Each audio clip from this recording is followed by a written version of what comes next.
Five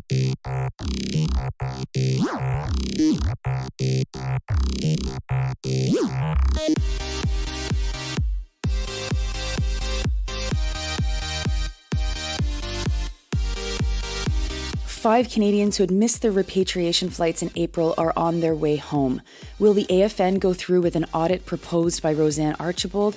How much did it cost for Canada to help try and find the missing Titanic sub?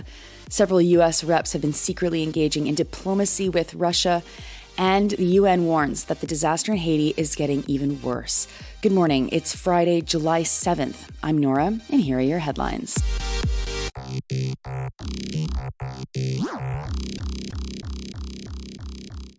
First, do you remember that repatriation flight that happened in April from Syria that left without 5 women and girls who were supposed to be on it? CBC News' Darren Major is reporting that the 2 women and 3 teenagers are on their way to Canada. The April flight was supposed to repatriate 19 people, but only 14 were on board. They had been taken by Kurdish guards rather than being brought to their flight. The 19 had been held in Syrian detention camps for people suspected to have connections with ISIS. They were controlled by Kurdish forces in the north and east of the country. The government had agreed to repatriate the women and children, but refused to repatriate the men. A court ruled that Canada had a responsibility to repatriate the men as well, which was then overturned in May by 3 appeal court judges. Their lawyer, Lawrence Greenspan, said that they will be appealing that decision to the Supreme Court. When the women first came home in April, they were immediately arrested on terror charges and were released on terrorism peace bonds. It's possible that the same thing will happen to the 2 women who are on this flight. Next, to the Assembly of First Nations, which has been dealing with quite a mess for the last couple of weeks. Roseanne Archibald was ousted as national chief last week. Archibald had alleged that the AFN spent about $2 million on lawyers and investigations to oust her. CBC independently verified the documents that suggested that she had been the subject of a campaign to be ousted since 2021, though they couldn't independently verify that it cost $2 million. Archibald had moved to conduct a forensic audit within the AFN, but no work had happened on that since July 2022. Now, the AFN has a national general meeting, and the big question looms: will the body agree to continue the forensic audit? Archibald calls her ousting a distraction from her attempt to try and clean up corruption in the organization. For many, many years, Archibald has been an activist. She's also been outspoken in her concerns about the AFN before she had been elected national chief. She also wasn't very close with Justin Trudeau, as many national chiefs have been. CBC's Brett Forrester has said that she called Trudeau a quote-unquote performative reconciliationist twice this past year. Forrester talked with Russ Diabo, who is Kanekahaga from Kahnawake and a former advisor to Archibald. He thinks that it's clear that the AFN executive has been stalling on a financial probe. Diabo thinks that ousting Archibald is going to bother many band councils who also don't see the Liberals as allies. He said this, quote, "You're probably going to find more and more band councils also getting fed up with the AFN being in lockstep with the Liberals," unquote. Next to a story that doesn't entirely matter, but it's worth noting.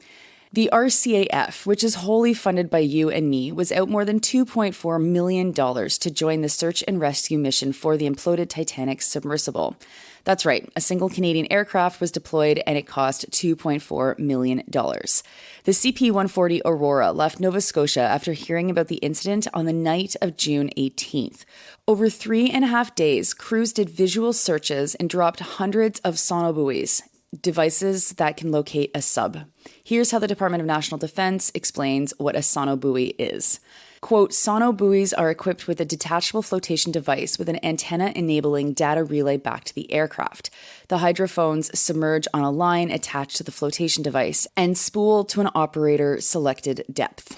CTV News' Daniel Otis reports that the submersible was probably in tiny little bits before the search even started. The mission started on the night of June 18th, while U.S. Navy sub-detecting acoustic systems reported an anomaly on the morning of June 18th. It's been believed that the implosion of the Titan was probably this anomaly. It cost nearly $30,000 per hour to operate the Aurora. Over the course of the search, it logged 82.5 hours of flight time. And the sonobuoys may cost more than $1,300 each, pushing the total cost of the failed rescue mission to nearly $3 million. The The Transportation Safety Board is investigating the Titan's implosion as the Titan operated alongside a Canadian-flagged vessel. Many voices in the article argued that search and rescue is a priority and the costs are sorted out after. This flows from international law. CTV quoted Graham Newbold, a search and rescue expert, saying this: "On the high seas, international maritime law, such as the United Nations Convention on the Law on the Sea, establishes obligations for nations regarding search and rescue at sea. According to the law of the sea, all states have a duty to render assistance to any person in distress at sea, regardless of nationality or status. This duty is primarily based on humanitarian grounds," unquote.